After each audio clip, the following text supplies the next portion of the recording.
अस्वाद good टेस्टमध्ये आपले खूप खूप स्वागत आहे। मस्त असा बाहेर पावसाळा चालू आहे, तर कांदा भजेचा तर बेत झालाच पाहिजे। तर पाहू शकता किती सुंदर, किती आकर्षक आणि किती खमंग असा वास येत आहे। तर पाहू शकता मस्त असे कांदे पकोडे भजे आज आपण करणार आहोत। पाहू शकता मस्त असे दिसत आहेत आणि तळले गेलेले आहेत।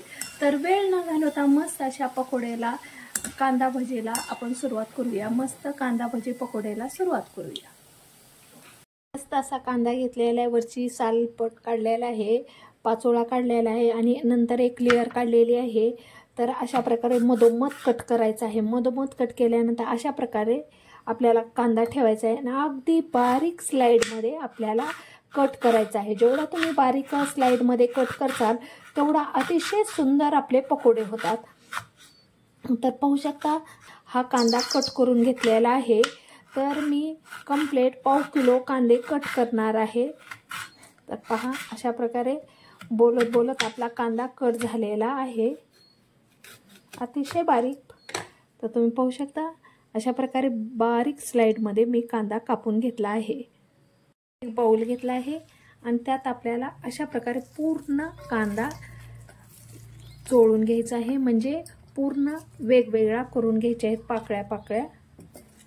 अशा प्रकारे मी हा पूर्ण चिरलेला कांदाही वेगळा करून घेणार आहे।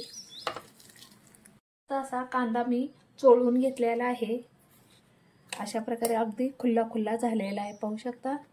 आता आपल्याला चवीनुसार मीठ घालायचं आहे। चवीनुसार मीठ घालत आहे मी। तसंच आपल्याला झणझणीत पकोडे करायचे आहेत म्हणून मी हिरव्या मिरचीचे कट केले 4 मिरच्या टाकल्या आहेत। तसंच आपल्याला थोडीशी लाल मिरचीही टाकायची आहे, जेणेकरून झणझणीत आपले पकोडे होतील अशा प्रकारे। तसंच हळद, धने 1 चमचा घेतला आहे, जिरे अर्धा चमचा, जी ओबडधोबड पेस्ट करायची आहे। मस्त फ्लेवर येतो आणि टेस्ट अधिक वाढते पकोड्याची आपली। नक्की ही टिप्स तुम्ही फॉलो करा। तुम्ही जेव्हा पकोडे बनवताल किंवा कांदे भजी बनवताल तेव्हा नक्की तुम्ही अशी पेस्ट करून यूज करा आणि कांदे भजे करा आणि मला कमेंटमध्ये सांगा की तुमचे कांदे भजे कसे झाले आहेत। स्पेशली अशा प्रकारे कुटून करा। अशा प्रकारे मस्त मी टाकून घेत आहे, पहा खूप मस्त फ्लेवर येत आहे। वा अर्धा चमचा तोही प्रेस करून टाकून घ्यायचा आहे। तर 5-6 लसूण पाकळ्या आपल्याला अगदी ओबडधोबड कुटून घ्यायचे आहेत, फ्लेवरसाठी सारणमध्ये टाकायचं आहे। आता मी बेसन घालत आहे 2 चमचे, 1 आणि 2। पहिला व्हिडिओ आपण पाहिलेला आहे बेसन पीठ प्लस आपण तांदळाचं पीठ किंवा कॉर्नफ्लॉवर वापरलं होतं। आज आपण फक्त बेसन पिठाचेच पकोडे करणार आहोत। प्रकारे हाताने मळून घ्यायचं आहे, शक्यतो पाणी घालायचंच नाही। आता आपल्याला ह्याच्यात थोडंसं कोमट केलेलं तेल घालायचं आहे, जेणेकरून कुरकुरीत आपले पकोडे होतात। तर अगदी मी पाहू शकता अगदी कोमट केलेलं थोडंसं तेल घातलेलं आहे। अगदी खुल्लं खुल्लं सारण झालेलं आहे, अगदी मोज कसं आपल्याला पाणी घालायचं आहे। पाणी अतिशय बेतानं घालायचं आहे।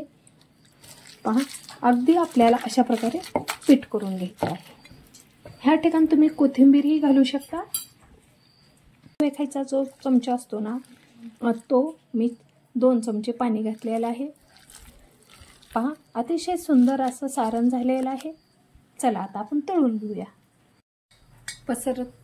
पसरट तोंडाची कढई घ्यायची आहे आपल्याला। मस्त असं तेल तापलेलं आहे आपलं। तर गॅसची फ्लेम मीडियम केलेली आहे आणि पाहू शकता अतिशय मी स्लो हाताने घेऊन अशा प्रकारे टाकून घेत आहे। पाहू शकता अगदी अशा प्रकारे पीठ मी जास्त पातळही केलेलं नाही आणि जास्त घट्टही नाही, त्यामुळे पूर्ण कांद्याची लेयर मला उचलता येत आहे। पहा अशा प्रकारे अगदी स्लो गॅसवर मी टाकत आहे। शक्यतो पीठ थोडंसं आपल्याला घट्टच करायचं आहे। पाहू शकता अशा प्रकारे मी एक एक करून पकोडे टाकत आहे। मस्त असा बाहेर पाऊस चालू आहे. मस्त असा बेत तुम्ही करू शकता. खूप भन्नाट वास येत आहे. पहा, अशा प्रकारे मी एकंदर टाकून घेतलेले आहेत. पहिली बॅच कंप्लीट केलेली आहे मी. त्या कंडिशनमध्ये 2 मिनिट व्हायचं. कांदे भजी तर प्रत्येक घरात होतात, पण जो टेक्निक किंवा जी योग्य ती टिप्स असतील ती तुम्हाला सांगत आहे की धने आणि जिरे घातल्यामुळे मस्त फ्लेवर येतो. मस्त असे 2 मिनिटं झाल्यानंतर खालीवरी करायचे आहे. पाहू शकता, 2 मिनिटांनी आणखीन खालीवरी करायची आहे. लो गॅसवर मस्त असे आपल्याला तळून घ्यायचे आहे. मस्त असे भजे होतात. अगदी तुम्हाला आस्वाद गाड्यावरचा येईल हे भजे खाताना, हे पकोडे खाताना.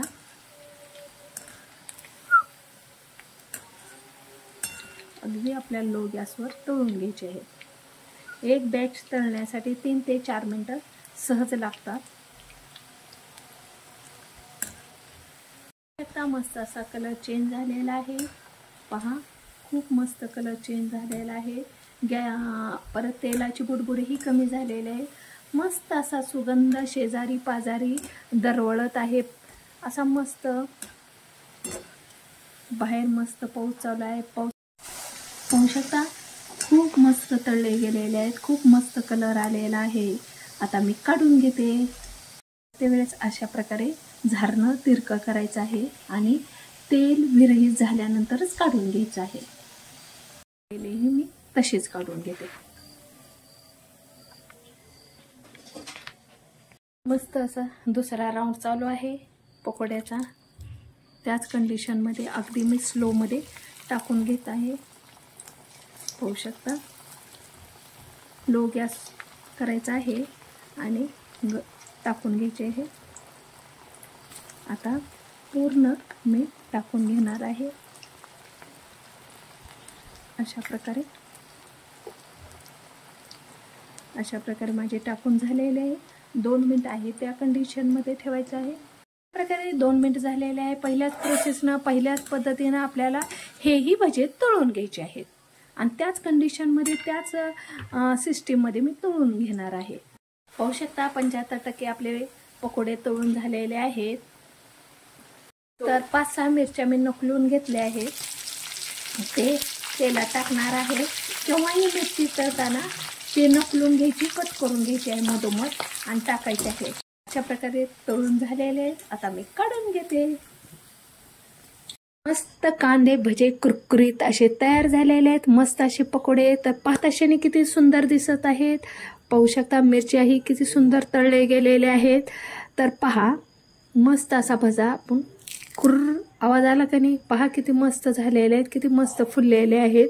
पावसाळा जोपर्यंत आहे तोपर्यंत नक्की ही रेसिपी करा आणि ही रेसिपी तुम्हाला कशी वाटली ती कमेंट बॉक्समध्ये लिहून पाठवा. जसजसे भजे किंवा पकोडे तुमचे थंड होतील तसे कुरकुरीत आणि खमंग लागतील. नक्कीच ही रेसिपी तुम्हाला आवडेल आणि तुम्हाला जर थोडीच जरी आवडली तर प्लीज मैत्रिणींनो, लाईक शेअर सबस्क्राईब करायला विसरू नका. अशाच नवीन रेसिपीसोबत पुन्हा भेटूया. Bye, take care.